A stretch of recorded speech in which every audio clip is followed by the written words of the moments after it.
Alright, so I just wanted to jump on and, I remembered a couple more of, has been having a lot of dreams lately too.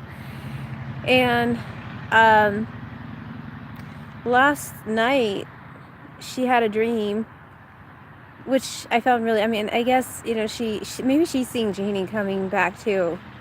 Because she used to dream about, twins, a boy and a girl.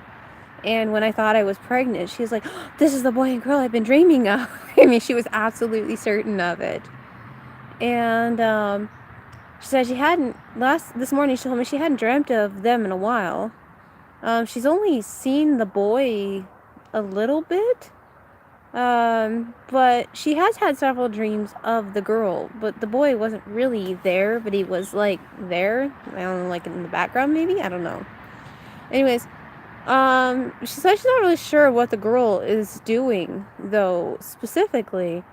But all she knows is that every time that the girl comes to her dreams, she's playing.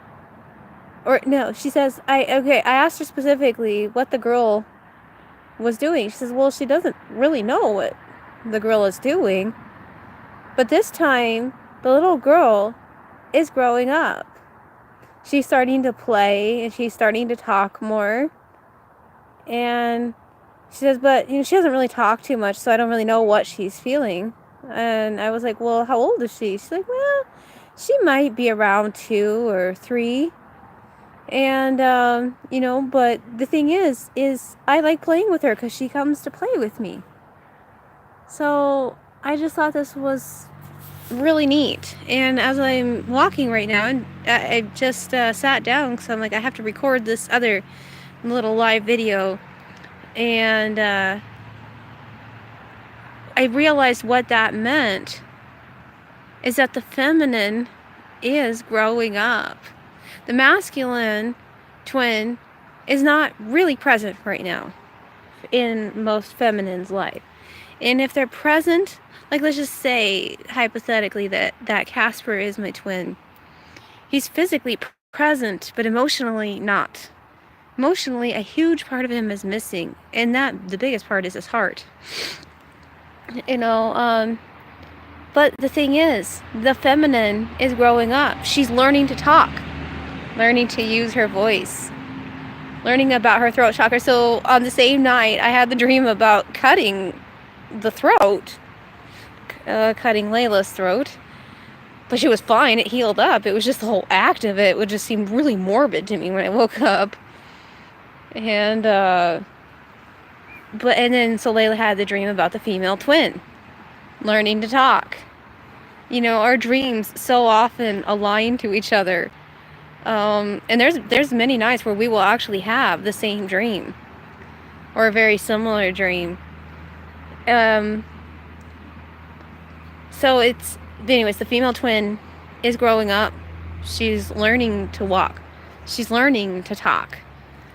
She's so happy, so bubbly. And this was just really all Layla was telling me was just the attributes of this little girl. Because the dreams, I guess, were never about anything specific.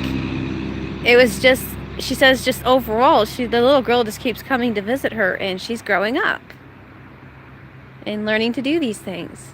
So I thought that was interesting, because as I was just walking, I realized that's what it is. The feminine twin is growing up.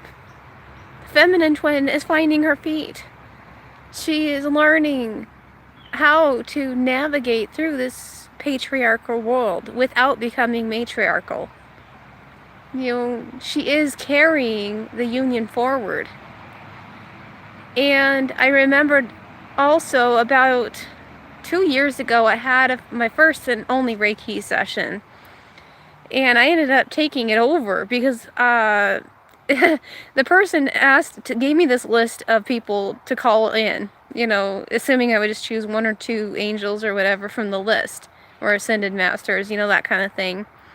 And I just invited them all in. I didn't really know what he meant. And he's like, nobody's ever invited. I've never had this much energy present. I thought that was pretty cool. He's like, I didn't know people could do that. Like, I just invited them and they came. They talked to me all the time. It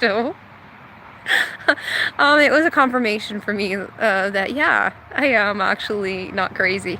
And apparently I can have quite an effect. But anyways, I had to hijack this session as he was having me go through various areas, and I had to stop at my newly birthed stomach portal. At the time, I didn't really realize what it was. I just knew I was having pregnancy symptoms. And there was no way I could be pregnant unless it was immaculate conception at that point. At least here with Jeannie, there was a chance that I, had a pregnancy I just didn't know about for 6 months. And, I mean, so there was a chance.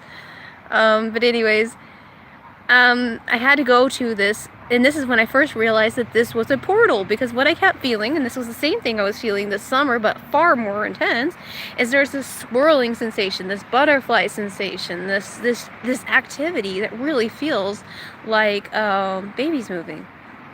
There's like a fluttering sort of activity. And I felt heartbeat, and even now it's like I don't feel all of this heartbeat sensation that I kept feeling before. It was like, but several months ago I kept having all these pulses on my stomach just randomly. I put my hand there and all of a sudden I would start feeling a heartbeat. I was absolutely convinced I was pregnant, even though the doctors weren't saying that I was. And that's why I just said, you know what, I have to leave my job because physically I can't handle this, and if I have life growing in me, they need my attention. And if I'm not going to get any medical confirmation, well, they really need my attention because I'm the only one watching out for them. So, but I hijacked this session. This was when I found out that what I was feeling was this stomach portal. And since then, I came to realize that whenever I would feel that sensation, that meant there was some sort of astral event going on. Quite often, an attack on me that I needed to address. And I found out it became a very good, like, almost lie detector system. But during this time, I first entered this portal. And I walked in there, and I later realized this was the collective unconscious. And I walked in, and there was this desolate, bleak landscape, what we might consider like a hell. And there was this girl sitting there, and she was crying.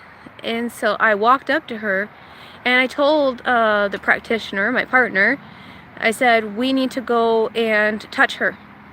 And so I said, now don't lose contact with her, because the moment our hands connected, so there was this now trinity, him and I are holding hands, and we're touching her, one on each shoulder. And she's starting to lift up, and light is like shining from her.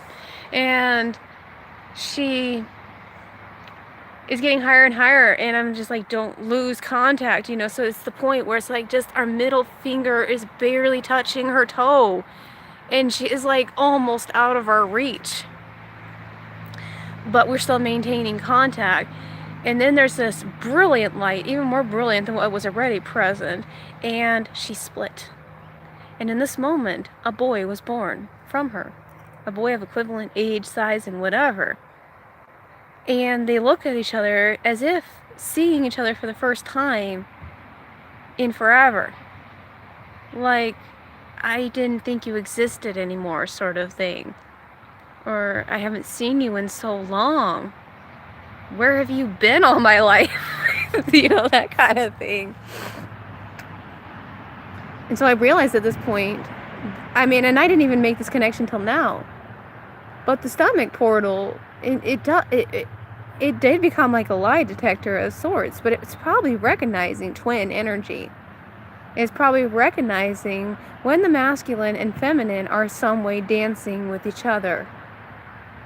And so those are some messages I have about twins. And the female learning to talk, learning to walk. In this vision of, I just called her Mother Earth. She was a child, but I knew she was Mother Earth. And this was her brother. And I left them alone, understanding that the practitioner and I had done what we needed to do and we needed to go. I checked in on her, I don't know, 6 months to a year later, and she was grown up more. At this point, she was like 14 or whatever.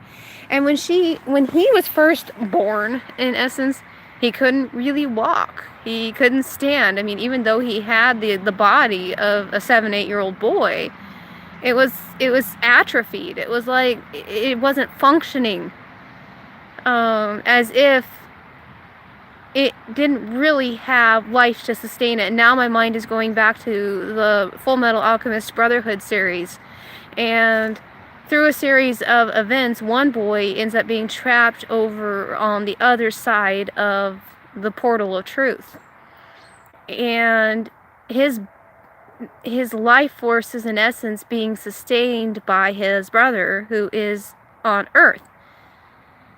So, I mean, the boy's body is trapped over there. That's what it is. And the brother, his name is Ed, ended up saving Alphonse's soul and attaching it to a suit of armor. But the body was drawing nutrients directly from Ed. And this is the same sort of thing I think was happening with these twins.